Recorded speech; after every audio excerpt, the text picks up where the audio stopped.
This video is brought to you by History with Moise.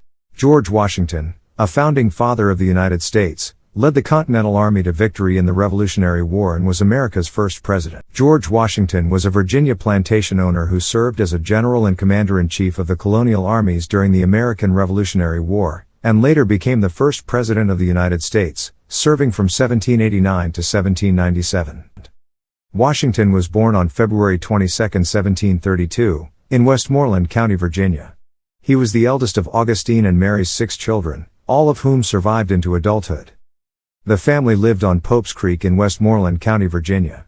They were moderately prosperous members of Virginia's middling class. Washington could trace his family's presence in North America to his great-grandfather, John Washington, who migrated from England to Virginia. The family held some distinction in England and was granted land by Henry VIII. But much of the family's wealth in England was lost under the Puritan government of Oliver Cromwell. In 1657, Washington's grandfather, Lawrence Washington, migrated to Virginia. Little information is available about the family in North America until Augustine Washington was an ambitious man who acquired land and enslaved people, built mills, and grew tobacco. For a time, he had an interest in opening iron mines. He married his first wife, Jane Butler, and they had 3 children. Jane died in 1729 and Augustine married Mary Ball in 1731. In 1735, Augustine moved the family up the Potomac River to another Washington family home, Little Hunting Creek Plantation, later renamed Mount Vernon. They moved again in 1738 to Ferry Farm on the Rappahannock River, opposite Fredericksburg, Virginia, where Washington spent much of his youth. Little is known about Washington's childhood, which fostered many of the fables later biographers manufactured to fill in the gap. Among these are the stories that Washington threw a silver dollar across the Potomac and after chopping down his father's prized cherry tree, he openly confessed to the crime. It is known that from age 7 to 15, Washington was homeschooled and studied with the local church sexton and later a schoolmaster in practical math, geography, Latin and the English classics.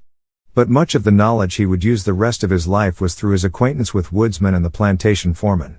By his early teens, he had mastered growing tobacco, stock raising and surveying.